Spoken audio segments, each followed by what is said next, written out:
me confirman y vamos a dar inicio. Muy bien, excelente. Vamos a dar inicio entonces a nuestra clase del día de hoy. El día de hoy vamos a hablar de una patología bastante prevaleciente, entonces algo que nosotros tenemos que conocer muy bien, que es la hipertensión arterial. Cuando nosotros escuchamos el término hipertensión arterial, no es más que la elevación de la presión arterial de forma crónica y de forma sostenida. Entonces, la definición de hipertensión quiere decir enfermedad arterial crónica, ahí con cifras de presión elevada. Eso quiere decir hipertensión arterial. Entonces, aquí nosotros tenemos lo que nos dice la definición. La tensión arterial se distribuye en una típica curva de campana en la población general. El riesgo a largo plazo de mortalidad cardiovascular está asociada con diferentes niveles de tensión arterial. Entonces, algo a tener en cuenta es que cuando nosotros tenemos cifras elevadas de presión arterial, el órgano que más sufre con esto, por un lado, está el corazón. Él es el que principalmente va a tener la carga aquí, generando cualquier tipo de disturbio. Nosotros ya estuvimos hablando sobre la insuficiencia cardíaca y también habíamos visto que la insuficiencia cardíaca principalmente se produce por cuadros de hipertensión. Los trastornos, obstrucciones a nivel de las arterias que nutren al corazón también se dan principalmente porque hay cifras elevadas de la presión arterial que dañan los vasos sanguíneos y ahí hay depósito de tejido gorduroso o de lípidos directamente ahí a nivel del vaso, formando entonces las famosas placas de ateroma que posteriormente van a llevar a cuadros de síndromes coronarios en ese paciente. Entonces dice, por lo tanto, la definición de hipertensión es algo arbitraria. Quizás la mejor definición práctica es el nivel al cual los beneficios de tratar superen los riesgos. Entonces, el principal órgano afectado cuando nosotros tenemos la presión elevada es el corazón. Otros órganos que pueden afectarse, el sistema nervioso central. Recuerden que la presión elevada puede llevar fácilmente a accidentes cerebrovasculares, principalmente los accidentes cerebrovasculares hemorrágicos se producen cuando hay elevada concentración aquí o elevada presión arterial en sí. También cuando la presión se eleva, hay daño a nivel de los vasos sanguíneos, no solamente de las coronarias, sino en todas las partes del cuerpo. Y esto puede hacer de que fácilmente se vayan formando placas de ateroma en cualquier territorio arterial. Entonces nosotros podemos tener ahí acometimiento también de vasos sanguíneos que llevan a distintos disturbios posteriormente. Y ya el libro de Farreras, que es un libro que van a usar bastante en clínica médica, le da por definición a la hipertensión aquí elevación sostenida de la presión arterial, ya sea sistólica, diastólica o de ambas, que afecta a una parte muy importante de la población adulta, especialmente a los de edad mayor. Entonces tenemos nosotros cifras elevadas de presión. Normal, nosotros tenemos que saber, normal es que un individuo tenga menos de 120 milímetros de mercurio, porque eso es lo que bombea el ventrículo izquierdo. Eso, entonces, en una contracción, la presión arterial sistólica tiene que ser menos de 120. Y cuando hay una relajación, también hay una cifra tensional de presión diastólica. Y lo normal es que sea menos de 80 milímetros de mercurio. Entonces, lo normal es tener cifras de presión menores de 120 y menores de 80 milímetros de mercurio. Eso sería lo normal.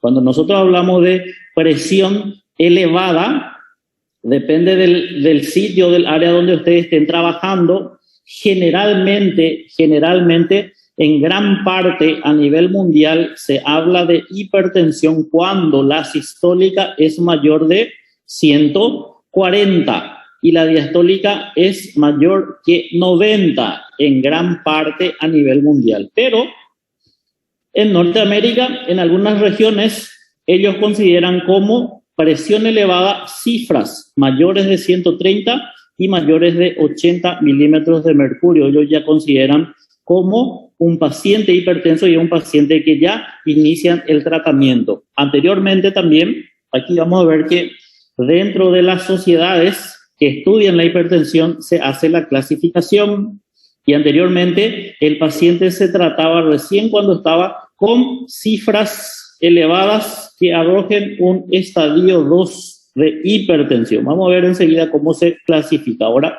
el paciente con hipertensión arterial estadio 1, la recomendación ya está en directamente iniciar tratamiento farmacológico. Muy bien. Entonces aquí vamos a ver la epidemiología y riesgo cardiovascular. Dijimos que principalmente hay una afección a nivel cardiovascular. La prevalencia de hipertensión, entonces alrededor de 50 millones de personas en los Estados Unidos, y esto está en ascenso. En Paraguay hay varios estudios también que estiman la prevalencia entre 37 y 42%, también está en ascenso. La relación de presión arterial y riesgo aquí de enfermedad cardiovascular es continua, consistente e independiente de otros factores de riesgo. Después nos dice que cada incremento de 20 milímetros de mercurio en la sistólica o 10 milímetros de mercurio en la diastólica dobla el riesgo cardiovascular. Entonces tenemos ahí doblado ese riesgo. El cuadro de prehipertensión señala la necesidad de incrementar educación para reducir los niveles. Entonces vamos a ver enseguida aquí. ¿Cuándo es la presión normal? Cuando estamos hablando de un cuadro prehipertensivo, cuando ya hay señales de que el paciente puede desarrollar presión elevada y cuando es lo que nosotros directamente nombramos y consideramos a este paciente con presión elevada. La hipertensión puede causar o tiene riesgo, ya dijimos, de accidente cerebrovascular y las enfermedades coronarias. Entonces, las comorbilidades que se pueden dar con un paciente con hipertensión son los accidentes cerebrovasculares, las cardiopatías isquémicas, las insuficiencias coronarias crónicas, insuficiencia renal y la insuficiencia arterial crónica, incluidas las retinopatías. Entonces, la presión elevada puede causar daños principalmente en estas estructuras que nosotros aquí estuvimos nombrando. ¿Y cuáles son los factores de riesgo para que una persona tenga hipertensión? Los factores de riesgo, por un lado, tenemos la etnia, obesidad, de lejos. El principal factor de riesgo está en la alimentación. De lejos, el principal factor de riesgo la tenemos en la alimentación. Una alimentación hipersódica, una alimentación en la cual nosotros tenemos una ingesta excesiva de sodio.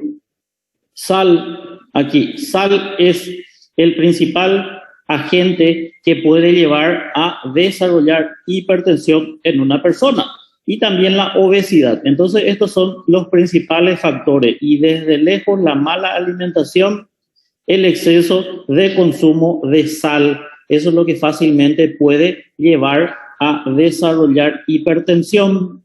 Y desde un principio, desde un punto, nosotros tenemos que conocer la clasificación fisiopatológica para entender lo que está pasando con el cuerpo para que haya cifras elevadas entonces de presión en el individuo. Y aquí es fácil clasificarla de acuerdo aquí al mecanismo fisiopatológico. Tenemos dos clasificaciones. Por un lado, está la hipertensión arterial primaria o esencial, en algunos libros van a leer también idiopática, representa el 90-95%, la gran mayoría de las hipertensiones que hay. Y por otro lado, tenemos la hipertensión secundaria. Y cuando nosotros hablamos de hipertensión secundaria, eso quiere decir de que una persona tiene elevada cifra de presión sistólica, diastólica o de ambas a consecuencia de alguna enfermedad. Entonces, a consecuencia de alguna enfermedad, es lo que causa que se eleve la presión. 90-95% sin causa establecida es multifactorial y nosotros buscamos hipertensión primaria en aquellas personas en edades comprendidas entre 30 a 50 años. Si ustedes tienen un paciente que tiene 20 años, su presión está alta, ¿en qué vamos a pensar? Vamos a pensar en hipertensión secundaria. Si la persona tiene 70 años, nunca tuvo problema de presión elevada y comienza a hacer picos de presión elevado, entonces vamos a pensar en hipertensión secundaria. Entonces, buscamos hipertensión primaria en aquellas personas que tienen entre 30 y 50 años de edad. Y la hipertensión secundaria representa en un promedio del 5% y como dijimos es secundaria a una enfermedad. Y dentro de las enfermedades que pueden elevar la presión de una persona, de lejos está el órgano que regula la presión. Y ustedes saben muy bien que el órgano que regula la presión es el riñón. Entonces, de lejos, las nefropatías llevan a que el paciente desarrolle presión elevada, porque el principal órgano que tiene que encargarse de regular la presión aquí está fallando. No consigue regular y lo que hace es que el paciente tenga cifras sostenidas elevadas en la presión arterial. Entonces tenemos ahí enfermedades renales crónicas. Y dentro de la enfermedad renal crónica, la patología que lleva a dañar el riñón de forma crónica está otra vez aquí asociada a una patología bastante prevaleciente que es la diabetes. Entonces ustedes tienen que recordar, diabetes no controlamos, va a dañar el riñón. Y si daña el riñón, lleva a una enfermedad renal crónica y esa enfermedad renal crónica va a llevar a que el paciente sea hipertenso.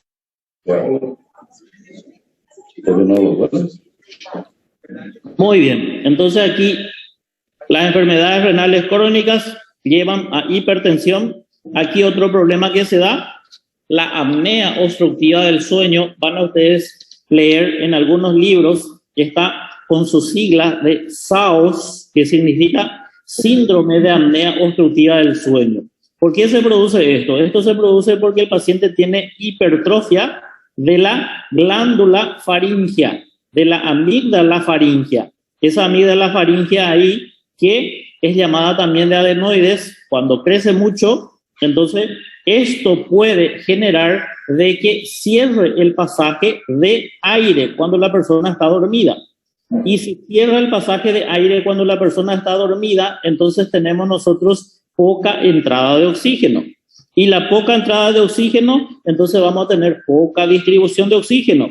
Poca distribución de oxígeno, poca llegada de oxígeno en el cerebro. Y si hay poca llegada de oxígeno en el cerebro dice, yo quiero más oxígeno, necesito más oxígeno, y activa la descarga de catecolamina, adrenalina y noradrenalina. Esto puede hacer que el paciente que está durmiendo y tiene cerrada totalmente la vía aérea, le despierte durante el sueño, porque ustedes saben que las catecolaminas sí es que activan la formación reticular a nivel del tronco cerebral. Eso realiza el acto de despertar, y también estas catecolaminas se van al corazón generando aumento de la frecuencia y la fuerza de contracción, y también a nivel de los vasos sanguíneos generando ¿qué cosa? Generando aumento de la presión arterial. Es el mecanismo por el cual una persona que tiene síndrome de apnea obstructiva puede desarrollar hipertensión.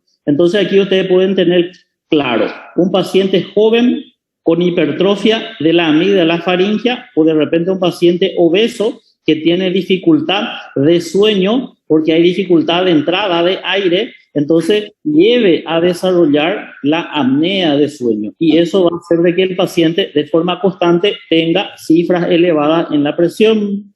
Otras causas, hay fármacos que elevan la presión. Otra causa, tenemos nosotros el hiperaldosteronismo primario, se llama también síndrome de Cohn. ¿Dónde está el problema aquí? El problema está en la glándula suprarrenal. Ustedes saben que la glándula suprarrenal tiene una corteza y tiene una médula. La corteza tiene 3 capas. Las capas de la corteza son la capa glomerular, la capa fasciculada y la capa reticulada. La capa glomerular tiene que producir mineralocorticoides, aldosterona. La capa fasciculada tiene que producir corticoesteroides, cortisol. Y la capa reticulada es la que va a producir las gonadotrofinas, dehidroepiandrosterona. Entonces, si hay un tumor en la capa glomerular, esto puede hacer que se produzca mucha aldosterona. ¿Cuál es la acción de la aldosterona? La aldosterona es la que se dirige hasta el riñón, a nivel del túbulo contorneado distal y colector, generando la recuperación de sodio. Entonces, si nosotros estamos recuperando sodio al cuerpo, recuerden que el sodio va a arrastrar consigo agua. Entonces vamos a tener grandes concentraciones de sodio y de agua. Y eso es lo que le lleva al paciente a desarrollar aquí cuadros de elevación en la presión. Enfermedad renovascular. ¿Qué quiere decir eso? Enfermedad de los vasos renales. Paciente joven. ¿Qué puede tener el paciente joven para que la arteria renal tenga problemas? Puede tener una displasia de la arteria renal y eso le genera que la arteria sea débil y hay una estenosis porque el vaso sanguíneo ahí entonces no puede realizar bien su trabajo. Entonces, a consecuencia de esta displasia, dificulta la llegada de sangre en el riñón.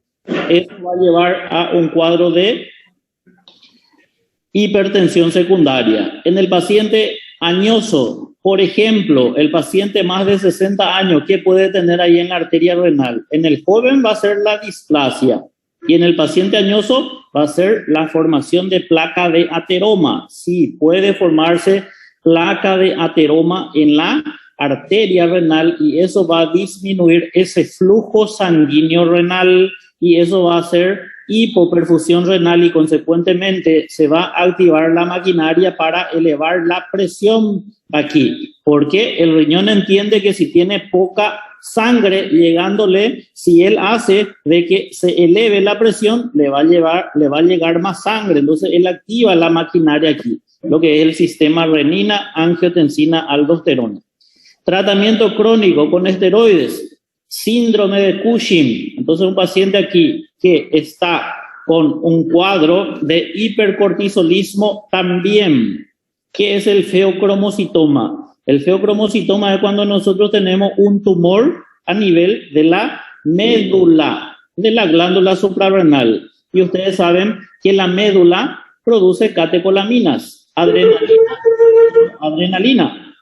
Si es que nosotros tenemos aquí que el paciente está produciendo mucha adrenalina y noradrenalina, eso va a llevar a elevar la presión. La coartación de la aorta. Entonces hay una estenosis que va a hacer de que desde el sitio de la coartación para adelante vaya menos flujo de sangre. ¿En dónde va a llegar menos flujo de sangre? A nivel del riñón y se activa la maquinaria para elevar la presión. Enfermedades de la tiroides y paratiroides. Por ejemplo, tiroides, hipertiroidismo. Sabemos que la glándula tiroides regula el metabolismo. Entonces, si el paciente tiene hipertiroidismo, todo va a estar acelerado. El corazón comienza a trabajar rápido, se eleva la presión, hay aumento en la sinapsis nerviosa, entonces el paciente puede presentar irritabilidad. Hipotiroidismo, todo está bajo, entonces en el hipotiroidismo todo está bajo, excepto la presión. Entonces van a decir ahí, ¿cómo lo que el corazón trabaja más despacio y la presión se eleva? El mecanismo por el cual el paciente con hipotiroidismo eleva la presión arterial es que cuando el corazón está trabajando muy lentamente, entonces tiene que distribuirse lentamente al cuerpo. Y esa sangre que se va a distribuir lentamente al cuerpo, entonces generaría una hipoperfusión. Y para no generar eso, la descarga aquí de catecolamina hace de que se eleve la presión para que el trabajo de bradicardia y con la presión aumente la resistencia vascular periférica y mi paciente pueda tener sangre suficiente a nivel del tejido periférico. En el hipotiroidismo, nosotros observamos pacientes que tienen hipertensión arterial diastólica.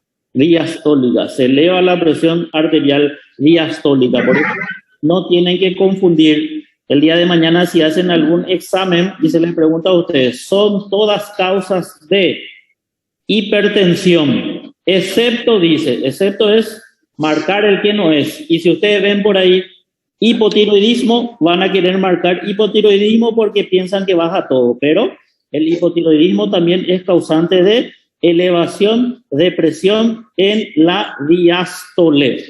Entonces generan cuadro de hipertensión diastólica. Muy bien. Rómulo está aquí, ¿no? Acho que Rómulo está queriendo dar aula, ¿no? Rómulo.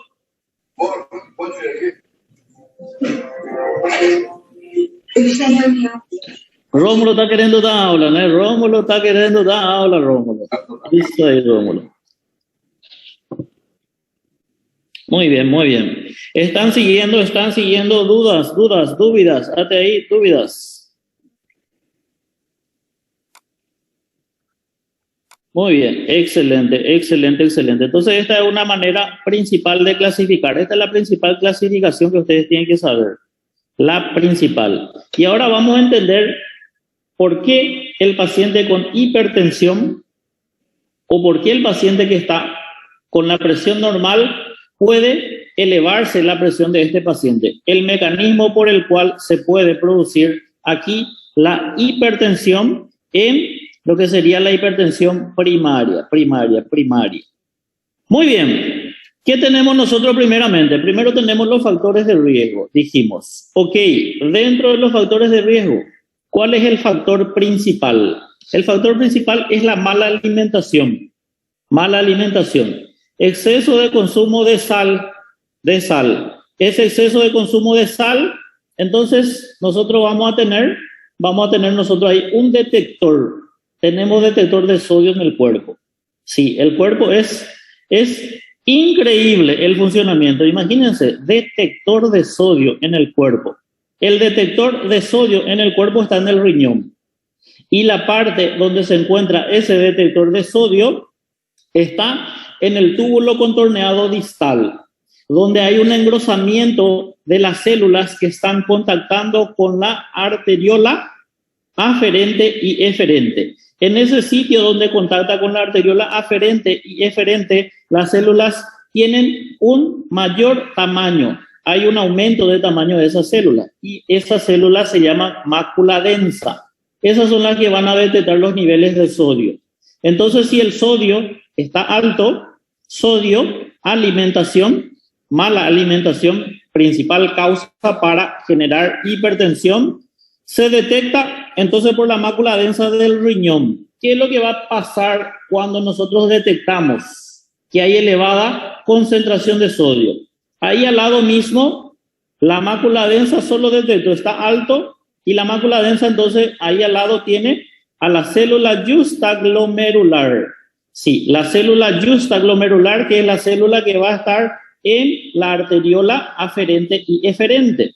Cuando el sodio está alto, la célula justaglomerular, entonces inicia la producción de una enzima. ¿Cuál es la enzima que se va a producir? La enzima que va a producir la célula justaglomerular se llama renina. Cuanto más sodio nosotros consumamos, más detecta la mácula densa, más trabaja la justaglomerular, mayor cantidad de renina. Entonces nosotros tenemos que el hígado produce una proteína que se llama angiotensinógeno. Hasta ahí todo bien. El hígado es el que produce el angiotensinógeno y la renina. ¿Qué va a hacer la renina? El angiotensinógeno es una proteína de 14, una cadena de 14 aminoácidos. Y la renina lo que hace es cortar 4 aminoácidos de su cadena. Entonces va a cortar, la renina corta el angiotensinógeno y la convierte en angiotensina 1. En angiotensina 1. Aquí la angiotensina 1 no tiene todavía un alto poder vasoconstrictor. La angiotensina 1 va a tener que pasar por el pulmón, porque a nivel del endotelio del pulmón, el endotelio del pulmón es el que tiene el endotelio del pulmón, la enzima convertidora de angiotensina. La enzima convertidora de angiotensina. Y esa enzima convertidora de angiotensina es la que actúa sobre la angiotensina 1 y convierte la angiotensina 1 en angiotensina 2. Entonces tenemos angiotensina 2. Y la angiotensina 2 se va a dirigir a 3 lugares principales. ¿Dónde va a ir la angiotensina 2? Primero, la angiotensina 2 puede ir hacia los vasos sanguíneos. Generando vasoconstricción. Entonces vamos a tener que va a haber un aumento en la resistencia vascular periférica porque genera vasoconstricción. Luego tenemos que la angiotensina 2 también se dirige a la glándula suprarrenal. ¿Qué hace la angiotensina 2? La angiotensina 2 actúa sobre la corteza en la primera camada celular que se llama capa glomerular, y esa capa glomerular es la que produce aldosterona. Entonces la angiotensina 2 estimula mucha producción de aldosterona. ¿Qué hace la aldosterona? La aldosterona comienza aquí a retener más sodio y agua. Y el problema ya se dio porque estamos comiendo mucho sodio y la aldosterona está reteniendo más sodio. El sodio aquí tiene que diluirse para que no se eleve en sangre. Entonces vamos a tener que tener retención de líquido para poder generar aquí la dilución de ese sodio. Si está elevada la osmolaridad de plasma, el hipotálamo detecta y puede activar el centro regulador de sed. Por eso es que cuando comemos nosotros mucha sal, nosotros elevamos la osmolaridad plasmática y eso hace de que la sangre sea más viscosa ahí por la concentración de sodio, y hay que diluir para que tengamos un buen flujo sanguíneo, y por eso se activa ese mecanismo regulador de sed. Entonces, por eso ustedes comen sal y enseguida tienen sed. Ahora, ¿dónde más va la angiotensina 2? Al hipotálamo. Se dirige al hipotálamo, a los núcleos supraópticos que van a estimular la producción de ADH, la hormona antidiurética. Y la hormona antidiurética se dirige otra vez hasta el riñón, hasta el túbulo contorneado distal, también a nivel del túbulo colector, y lo que hace es recuperar mayor cantidad de líquido. Todo juega en contra para alzar la presión. La elevada concentración de sodio eleva la presión. Retener agua eleva la presión. La hormona antidiurética retiene agua, eleva la presión. Entonces aquí, aumento de la resistencia vascular periférica por la angiotensina 2, la glándula suprarrenal por la aldosterona y el hipotálamo reteniendo mayor cantidad de líquido, crea un círculo vicioso que se traduce en aumento de la presión. Entonces este es el mecanismo por el cual de forma continua la persona desarrolla un círculo vicioso que resulta en elevar la presión.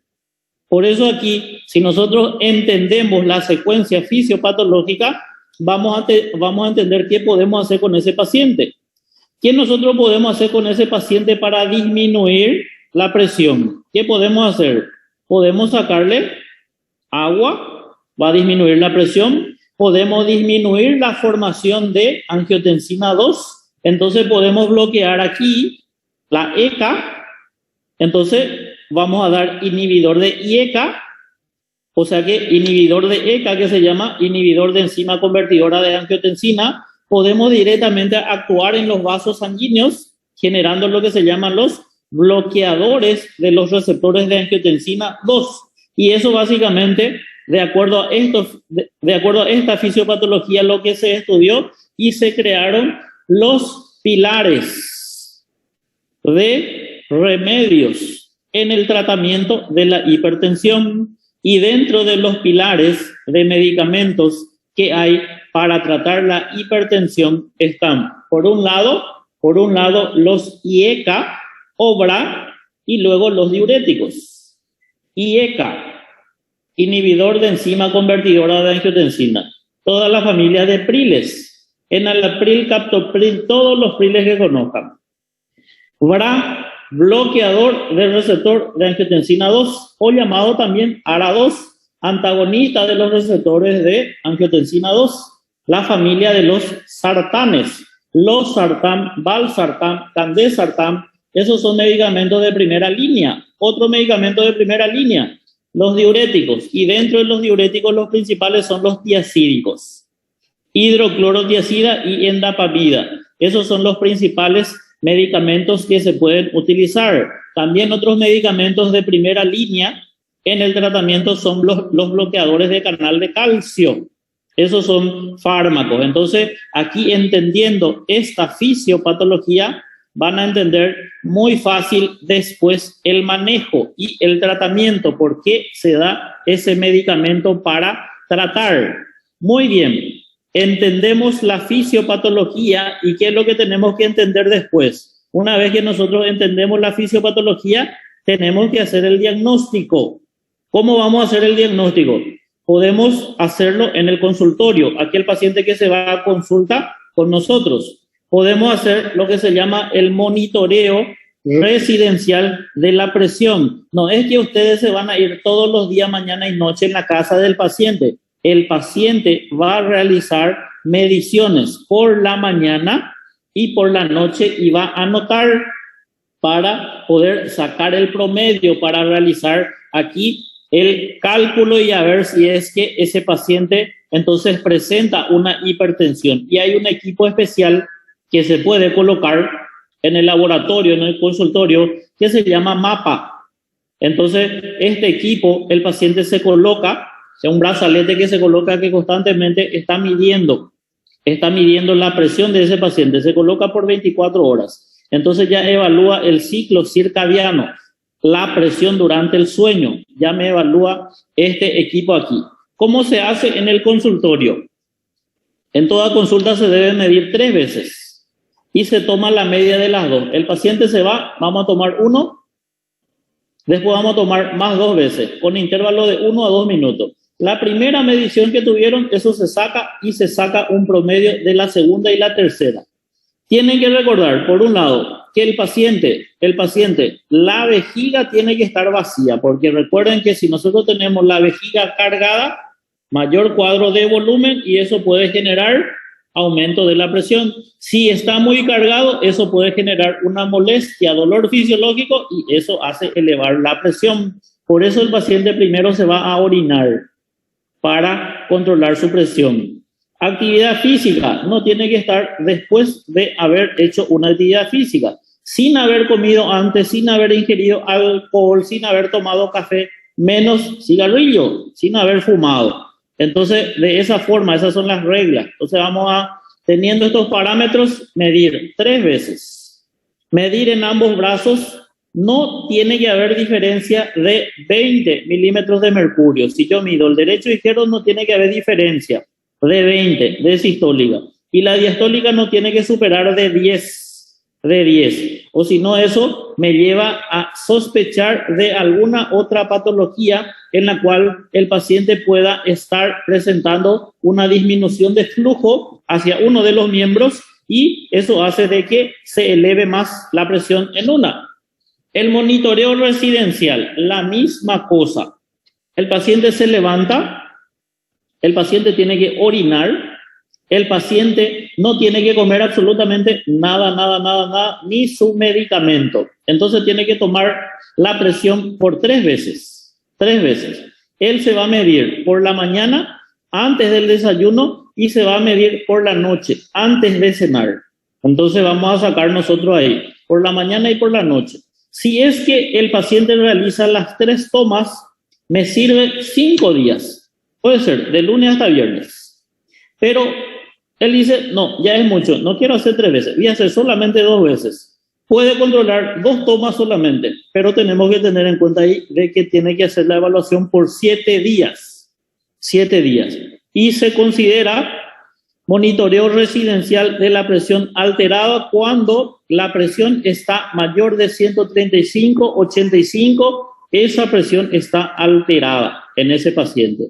Es un paciente que está con la presión alterada, es un paciente que está con un cuadro aquí de prehipertensión y necesita realizar, en este caso, tratamiento no farmacológico.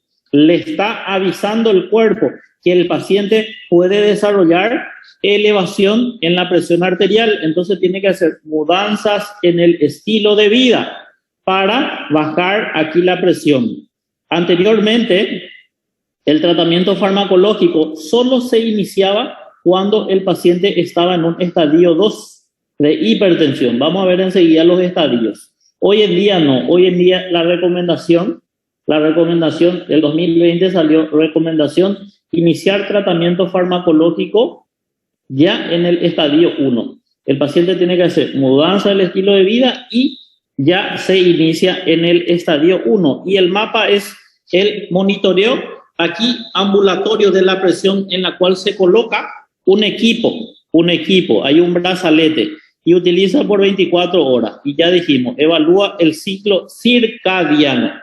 Ustedes pueden usar una de las 3 formas para hacer el diagnóstico de hipertensión, pero tienen que tener en cuenta que el monitoreo residencial y mapa tiene indicaciones precisas. Por ejemplo, el monitoreo residencial, aquel paciente que yo tengo sospecha y quiero confirmar, puedo indicarle monitoreo para confirmar el diagnóstico. Hay pacientes que se van a la consulta y tienen miedo del médico. Y si tienen miedo del médico, esos pacientes justo cuando ven al médico pueden elevar la presión. Eso es lo que se llama la hipertensión de la bata blanca. Entonces, ven al médico y su presión sube.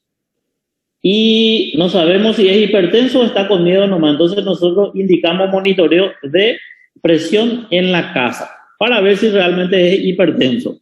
Hay otros casos en los cuales el paciente va a la consulta y la presión está normal, pero algo no está bien. Cuando nosotros evaluamos la presión, tenemos que, por ejemplo, hacer un fondo de ojo. Y el ojo ahí me llama un poco la atención.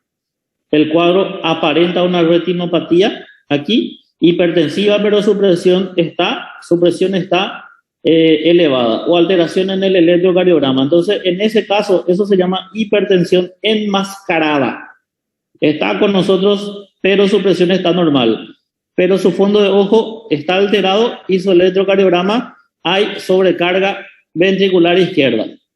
Algo no está bien aquí. Entonces, directamente se indica, en ese caso, para verificar la eficacia del tratamiento, también vamos a indicar, yo inicié tratamiento y quiero saber si está teniendo cifras que yo considero que ese paciente para su edad tiene que tener.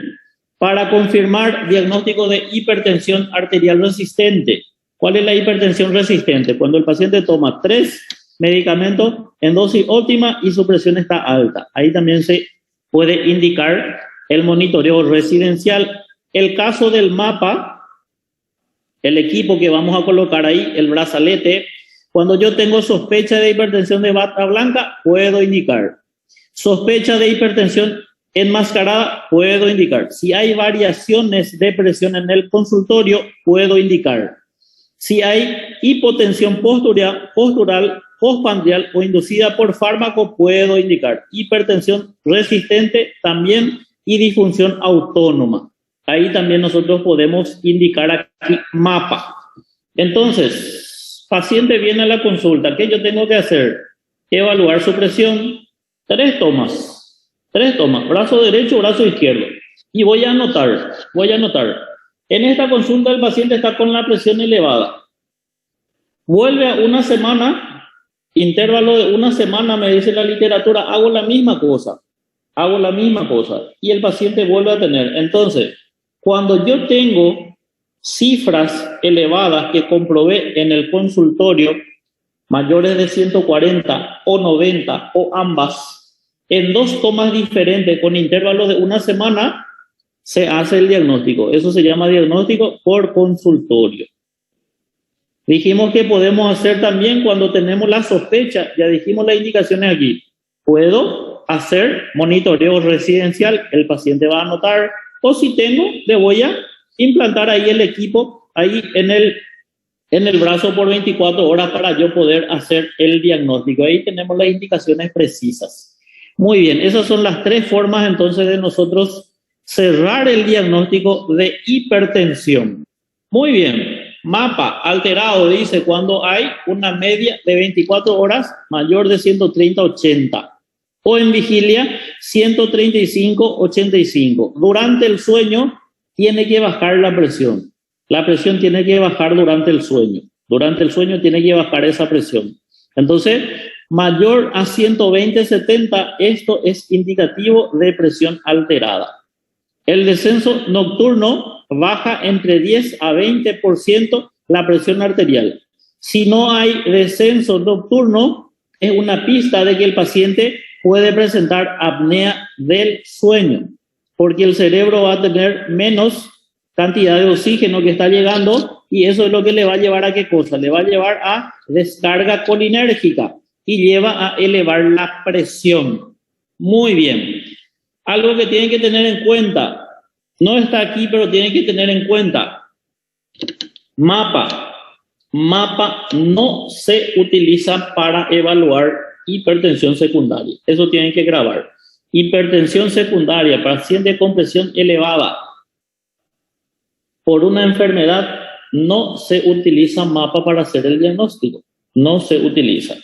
¿Quiénes son los que pueden tener presión elevada por enfermedad? Menores de 30 años y mayores de 50 años. Ellos son los que principalmente nosotros tenemos que buscar hipertensión. Ahora, clasificación. Existe un montón de clasificación, un montón. Les voy a dar cuáles son las clasificaciones más usadas a nivel mundial. Voy a darle cuál es la clasificación que se utiliza en el Brasil para el manejo de la hipertensión. Entonces se clasifica muy bien esta enfermedad, se tiene que clasificar porque es la más prevaleciente prácticamente a nivel mundial y tenemos que tener una buena clasificación porque voy a clasificar para tratar. Para eso se clasifican las enfermedades. Aquí una revista americana, la Joint es la que lanza actualizaciones de forma periódica. Entonces, esta era la Joint 4. La Joint 4. Acá vemos normal. En este caso, nosotros tenemos, cuando se le llamaba de normal alta, esos términos hoy ya salieron. Esta es una clasificación que no se utiliza más. Joint 4. Aquí tenemos otra vez la Joint 5. Joint 5, en este caso, se consideraba normal cuando había cifras de menos de 130, menos de 85. Y ahí ven otra vez el término normal alta. Ahora la Joint 6, miren aquí está la óptima, menos de 120, menos de 80. Aquí me habla de normal, menos de 130, menos de 85. Después tenemos la normal alta, 130 a 139, 85 hasta 89. Esta es la Joint. Hoy en día solamente nosotros tenemos aquí la normal, que es considerada como presión óptima. Óptima es cuando es menos de 120, menos de 80. Esta normal alta en la siguiente clasificación o en las siguientes clasificaciones de Joint es donde es considerado el paciente como paciente en estadio prehipertensivo. Y en esta ven también que se clasifica en estadio 1, estadio 2 y estadio 3. Estos estadios son los estadios que se utilizan en Brasil. Estos son los estadios que se utilizan en Brasil. Estadio 1, 140 a 159. Estadio 2, 160 a 179. Estadio 3, mayor a 180. Sistólica. Diastólica, 90 a 99. Estadio 1. 100 a 109, estadio 2. Mayor a 110, estadio 3. Y lo que cambia para el Brasil es lo que se utiliza prácticamente a nivel mundial en lo que sería normal y prehipertensión. Esta es la clasificación utilizada prácticamente a nivel mundial. Entonces tenemos la presión normal o llamada presión óptima para el paciente. Cuando hay cifras menores de 120 de sistólica y menores de 80. Esa es la presión normal. El paciente que tiene cifra de 120 a 139 de sistólica ya entra dentro de la categoría como un paciente con estadio prehipertensivo. 80 a 89 de diastólica prehipertensivo. Ya hay que hacer mudanzas en el estilo de vida para disminuir la presión de 120 o de 80 o de ambas. Y luego, ¿cuál es el paciente que está con hipertensión estadio 1? Aquel que tiene sistólica 140 hasta 59, diastólica 90 hasta 90. Ese es estadio 1. La recomendación antigua solamente iniciaba tratamiento farmacológico el estadio 2. Hoy en día ya inicia tratamiento farmacológico el estadio 1. El estadio 2, mayor a 160, mayor a 100. Esa es la JOIL 7. La JOIL 8 es la misma cosa, la misma clasificación. En el Brasil, ya les dije a ustedes, solamente se agrega una clasificación aquí, el estadio 3. Quiere decir que el estadio 2 va de 160 hasta 179 y va de 100 hasta 109. El estadio 3 va desde 180, mayor o igual a 180, mayor o igual a 110. En la JOIL 8 no se incluyeron las guías de diagnóstico ni de clasificación. Esa es la única diferencia. Pero es prácticamente aquí la misma de la JOIL 7. La misma clasificación aquí para el manejo del paciente. Clasificamos para poder tratar. Y las recomendaciones que tenemos, recomendación 1, que el paciente que tiene 60 o más años, la presión tiene que ser menos de 150, menos de 90. Atiendan bien ahí, menos de 150, menos de 90. Pero no pueden ustedes bajar mucho la presión porque recuerden que el vaso sanguíneo a medida que la persona va envejeciendo se va esclerosando y esa esclerosis es la que dificulta también de que llegue la sangre hacia la parte tisular. Entonces, ¿qué va a pasar si yo en una persona mayor de 60, 70 años quiero que su presión esté menos de 120, menos de 80? Voy a generarle un cuadro de hipoxia tisular. Por eso no hay recomendación de bajar menos de 120, menos de 80. 60 años o más, no va a tener ahí una presión menos de 120, menos de 80. Pero no tiene que pasar los 150 y los 90. Esa es una recomendación grado A. Recomendación coronaria.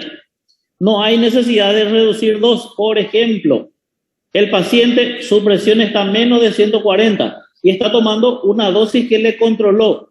Y van a decir ustedes, no, pero si ya le está controlando voy a bajar la dosis. Eso no es ahí la recomendación. La recomendación está en no bajar la dosis en la medicación de ese paciente.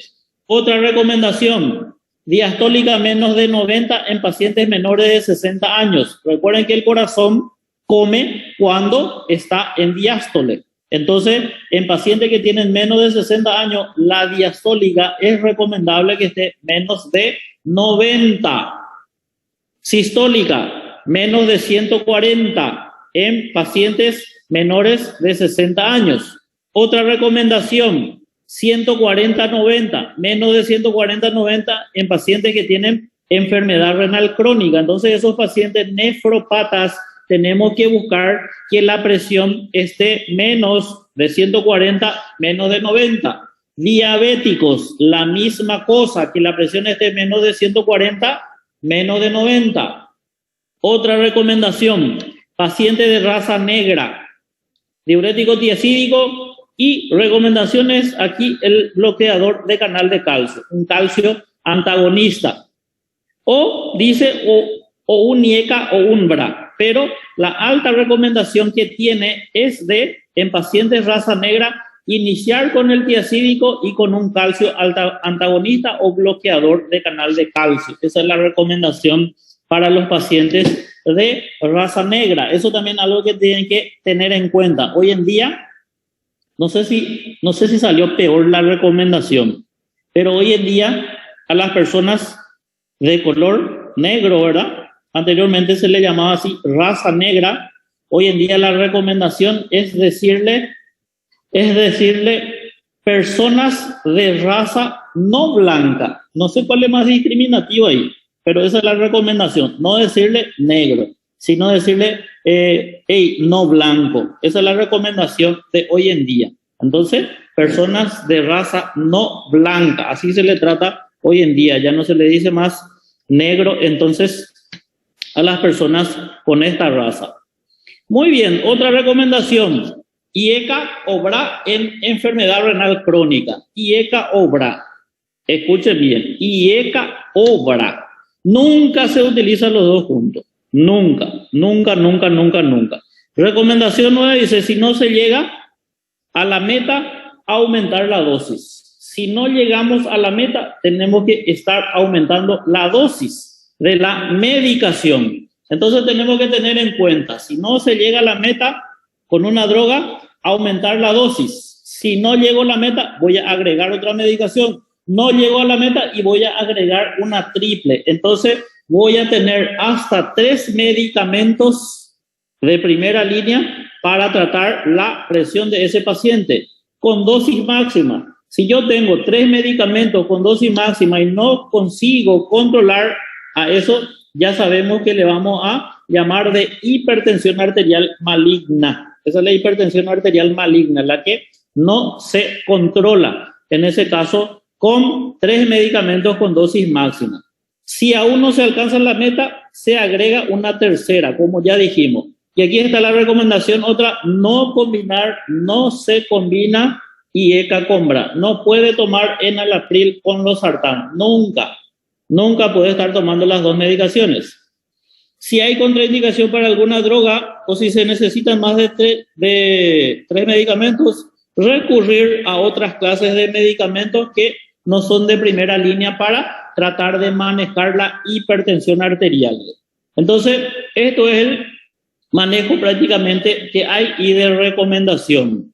Eso sería para todo nuestro continente. Y solo para nombrar aquí cómo hacen los europeos. Entonces, una tabla similar. ESH, entonces aquí la tabla del 2013, ¿qué tenemos? Óptima, normal, normal alta, hipertensión estadio 1, estadio 2 y estadio 3. Esa es la tablita que utilizan entonces los europeos para poder clasificar y realizar también el tratamiento. Y aquí las recomendaciones también que tienen aquí los europeos en el manejo de la hipertensión. Entonces, el tema de hoy, un tema bastante interesante, hipertensión, es algo que ustedes tienen que conocer porque van a tocar con muchos pacientes con hipertensión que van a tener que hacer el diagnóstico y una vez que tengan el diagnóstico de ese paciente, van a tener que saber cómo tratar a sus pacientes. Muy bien, vamos a ver si es que alguien tiene alguna duda, alguna pregunta para estar encerrando nuestras clases. Furosemida no se usa para tratar hipertensión, Rómulo. No se usa. Furosemida no está en el manejo, en el esquema de tratamiento de hipertensión. En ningún lado van a leer que furosemida se usa para tratar hipertensión. Hipotiroidismo eleva la presión diastólica. Así mismo, Dinilo. Hipotiroidismo es causante de hipertensión arterial, en el caso aquí la diastólica. Dudas. Vamos a aclarar sus dudas y luego ya les dejo porque tengo que entrar para la práctica con el grupo del B